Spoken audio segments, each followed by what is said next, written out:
ప్రస్తుత కాలంలో క్రెడిట్ కార్డులు ఉపయోగించే వారి సంఖ్య పెరుగుతోంది.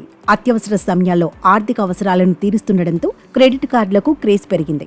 ఒక వ్యక్తి ఒకటి కంటే ఎక్కువ క్రెడిట్ కార్డులను కలిగి ఉంటున్నాడు. బ్యాంకులు సైతం శాలరీలతో సంబంధం లేకుండా రకరకాల ఆఫర్లతో క్రెడిట్ కార్డులను ఇచ్చేస్తున్నాయి.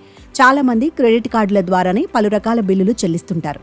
హోటల్స్, ఆన్లైన్ షాపింగ్, ఇంకా ఇతర బిల్లులను క్రెడిట్ కార్డులను యూజ్ చేసి పేమెంట్ చేస్తుంటారు. అయితే షాపుల్లో క్రెడిట్ కార్డుల ద్వారా బిల్లులు పే చేసినప్పుడు 2% ఎక్కువగా వసూలు చేస్తుంటారు వ్యాపారస్తులు.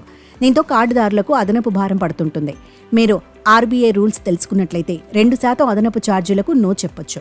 కానీ ఈ విషయం తెలియక క్రెడిట్ కార్డుదారులు షాపుల్లో 2% అదనపు ఛార్జీలను చెల్లిస్తుంటారు. ఇకపై మీరు షాపింగ్ చేసినప్పుడు క్రెడిట్ కార్డుతో బిల్ పే చేస్తే ఆర్బీఐ రూల్ చెప్పి లావాదేవీపై 2% అదనపు ఛార్జీ నుంచి తప్పించుకోవచ్చు.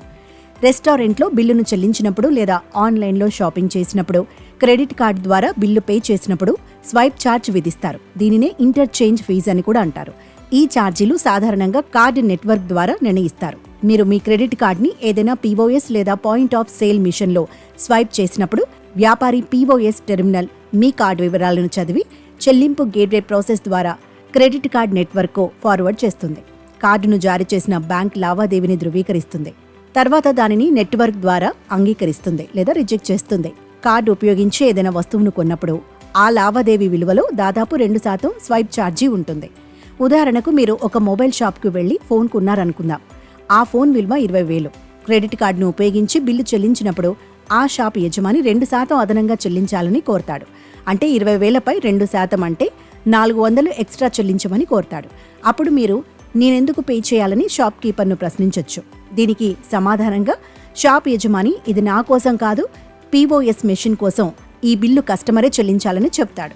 అన్ని షాపుల వాళ్ళు ఇలాగే వసూలు చేస్తున్నారంటూ చెప్తాడు. అప్పుడు మీకు ఆర్బీఐ రూల్ గురించి తెలిసినట్లయితే అదనపు ఛార్జీ నుంచి బయటపడొచ్చు. ఆర్బీఐ రూల్ ప్రకారం 2% పీఓఎస్ ఛార్జ్ మర్చెంట్ పే చేయాలి. కస్టమర్లు చెల్లించాల్సిన పని లేదు. కాబట్టి మీరు క్రెడిట్ కార్డ్ ద్వారా చేసే ట్రాన్సాక్షన్పై 2% అదనపు ఛార్జీని చెల్లించాల్సిన పని లేదు.